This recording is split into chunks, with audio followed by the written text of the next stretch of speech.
UP के गांव में जब इच्छाधारी नागिन ने दिया एक बच्चे को जन्म, परंतु गांव वालों की एक गलती पर इच्छाधारी नागिन ने जो किया देखकर गांव वालों के होश ही उड़ गए। दोस्तों, नागमणि एक इच्छाधारी नागिन को बहुत ही ज्यादा शक्तिशाली बना देती है, परंतु कहते हैं कार्तिक पूर्णिमा के दिन एक साधारण नागिन भी बगैर मणि के विशेष शक्तियां पाती है, परंतु वो शक्तियां सिर्फ उसी पूर्णिमा की रात तक ही उनके पास होती हैं। इन शक्तियों के सहारे नागिन कोई भी रूप धारण कर सकती है, कोई भी आकार ले सकती है और कोई भी भारी चीज उठा सकती है। दोस्तों, नागिन महादेव शिव को ही अपना आराध्य मानते हैं। तो दोस्तों, ये चमत्कारी घटना है उत्तर प्रदेश के एक छोटे से गांव खेड़गढ़ की। लेकिन दोस्तों, वीडियो में आगे बढ़ने से पहले जो भी महादेव शिव को अपना आराध्य मानते हैं, परम भक्त हैं, सच्चे भक्त हैं, तो कमेंट सेक्शन में पूरी श्रद्धा से सच्चे मन से जरूर लिखिएगा जय महाकाल। दरअसल ये घटना घटित हुई है खेड़गढ़ के मुखिया और वहाँ के सबसे धनी इंसान सचिन के साथ। सचिन करीब आज से 5 साल पहले एक साधारण एवं गरीब व्यक्ति का जीवन जी रहे थे। वो अक्सर जंगल में अपनी बकरियां चराने जाया करते थे। एक दिन बकरी चराते चराते वो जंगल के थोड़ा और अंदर निकल गए। उसी जंगल में एक इच्छाधारी नागिन अपने नाग के साथ एक विशाल पेड़ के पास रहा करती थी। वो नागिन गर्भवती थी। शाम का वक्त था। सचिन जब उस पेड़ के पास से गुजरा तो उसे वहां एक तेज चमकती चीज दिखाई दी, परंतु साथ ही वो दोनों नागिन भी वहीं थे। उन्हें देख वो थोड़ा सा डर गया और तुरंत ही वहां से जल्दी से घर की ओर भागा। सचिन इतना घबराया हुआ था कि उस समय तो उसने पीछे मुड़कर तक नहीं देखा, परंतु उस रात उसके ध्यान में वो चीज जो चमक रही थी वो बार बार आ रही थी। वो इतना तो समझ गया था कि हो ना हो वो बहुत ही मूल्यवान चीज थी और अगर वो मुझे मिल गई तो मैं भी धनवान हो जाऊंगा। परंतु सबसे बड़ी मुसीबत थी वो दोनों नागिन। अगले ही दिन वो वापस जंगल उसी पेड़ वाले स्थान पर गया और कुछ दूर खड़े रहकर छिपकर उस पेड़ के पास रह रहे नागिन को देखने लगा। कुछ देर देखने के बाद उसने ध्यान दिया कि नागिन तो गर्भवती है। वो उस रात घर आकर सोचने लगा कि ये अच्छा मौका होगा, जब नागिन अपने बच्चे को जन्म देगी तभी वो नागमणि चोरी कर लेगा, क्योंकि उस समय नागिन कमजोर होगी। अब बस नाग को मारना होगा। दोस्तों, कहते हैं अगर किसी नाग के मुंह की तरफ गोबर मार दिया जाए तो वो अपना होश खो बैठता है। अब सचिन हर रोज गोबर लेकर उस विशाल पेड़ के पास छुपकर सही मौके का इंतजार करने लगा। एक दिन वो मौका भी आ गया जब नागिन अपने बच्चे को जन्म देने वाली थी। तभी चुपके से सचिन ने नाग के मुंह की तरफ तेजी से गोबर मारा और फिर एक बड़े पत्थर से नाग को मार डाला। फिर उसने नागिन और उसके बच्चे को भी मार डाला और उस मणि को उठाकर जल्दी से घर की तरफ निकल पड़ा। परंतु उधर नागिन किसी तरह बच गई थी और बस बेहोश पड़ी थी। जब नागिन को होश आया और उसने अपने बच्चे और पति को मरा देखा तो उसके दुख दर्द का ठिकाना ही नहीं रहा।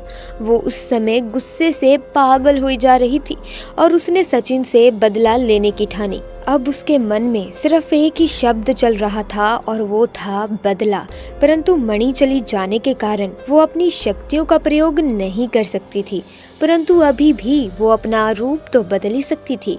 इधर सचिन को जैसे ही मणि मिली उसका तो पूरा जीवन ही परिवर्तित हो गया। उसकी फसल इस बार काफी अच्छे भाव में बिकी। काफी महंगे भाव में बिकने के कारण उसको हर तरफ से लाभ हो रहा था। उसकी तो जैसे लॉटरी लग गई हो, क्योंकि जो भी धंधा वो कर रहा था उसे हर जगह से लाभ ही मिल रहे थे। और सचिन को पता था कि ये सब उस चमत्कारी नागमणि का ही कमाल है। गांव में हर जगह उसका नाम था। सचिन के इस रुतबे को देखकर एक अच्छा रिश्ता सचिन के लिए उसके पास ही के गांव से आया और सोनाली नाम की एक सुंदर स्त्री से उसका विवाह संपन्न हुआ। सोनाली अपने पति सचिन को बहुत प्यार करती थी और बहुत इज्जत भी देती थी। दोनों एक दूसरे का कदम कदम पर साथ निभाते। उनकी जोड़ी गांव में मिसाल बन चुकी थी।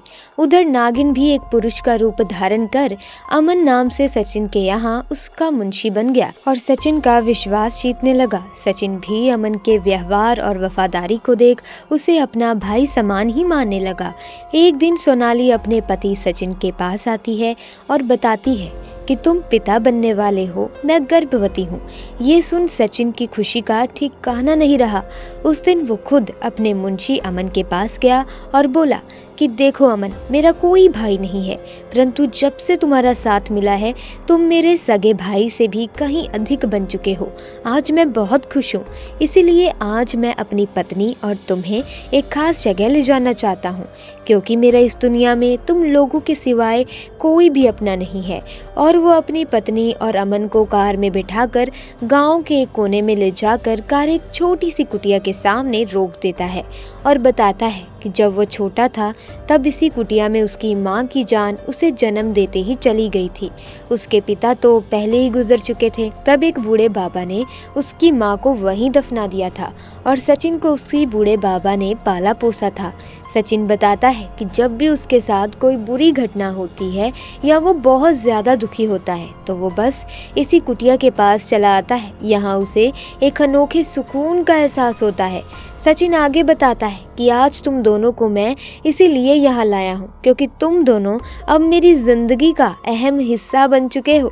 दोस्तों, ये सुन सभी की आंखों में पानी भर आता है। कुछ देर रुकने के बाद जब वे वापस पहाड़ी से होते हुए घर को जाते हैं तो अचानक से उनकी गाड़ी पहाड़ी पर एक बड़े पत्थर से टकराती है और गाड़ी को जोर का झटका लगता है, जिसके कारण सचिन तो कार में ही फंसा रहता है, परंतु उसकी पत्नी सोनाली पहाड़ से नीचे गिर एक पेड़ पर अटक जाती है और उस पेड़ के ठीक नीचे दोस्तों बहुत गहरी खाई होती है। दोस्तों, वो रात भी कार्तिक पूर्णिमा की ही थी। अब अपनी शक्तियां पाकर अमन पुनः नागिन रूप धारण कर लेता है। सचिन अमन को देखकर चौंक जाता है क्योंकि अमन अब नागिन में पुनः ही बदल चुका था। वो नागिन सचिन को बताती है कि कैसे ठीक इसी तरह वो भी स्थिति में फंसी थी जब सचिन ने उसका पूरा घर संसार लूट लिया था, उसके पति और बच्चे को मारकर, और आज मेरे पास बदला लेने का एक अच्छा मौका है। सचिन घायल गाड़ी में फंसा हुआ था और रो रो कर नागिन को बोलता है कि भले मेरी जान ले ले, परंतु मेरी पत्नी गर्भवती है, उसे छोड़ दो। परंतु तभी उस नागिन को अपनी वही स्थिति याद आती है कि क्या होता है जब कोई अपना छिन जाता है। ये जिंदगी का सबसे बड़ा दुख होता है।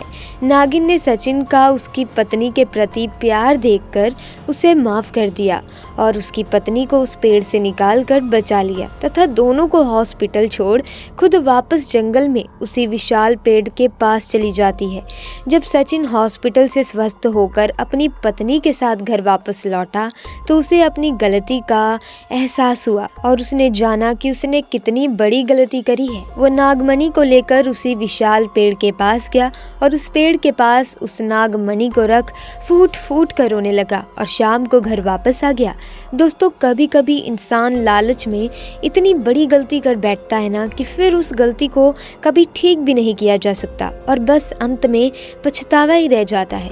दोस्तों, कभी भी लालच में इतनी बड़ी गलती मत करना जिसका हर्जाना आपको भुगतना पड़े। तो दोस्तों, आज की वीडियो में बस इतना ही। मिलेंगे अन्य वीडियो में नई घटना के साथ। अगर वीडियो अच्छी लगी वीडियो को लाइक करें, शेयर करें। ऐसी ही घटनाओं की अपडेट पाना चाहते हैं तो आप हमारे चैनल को सब्सक्राइब कर सकते हैं, बेल आइकन को प्रेस कर सकते हैं ताकि नए वीडियोस की अपडेट आपको मिलती रहे। आपका बहुत बहुत धन्यवाद।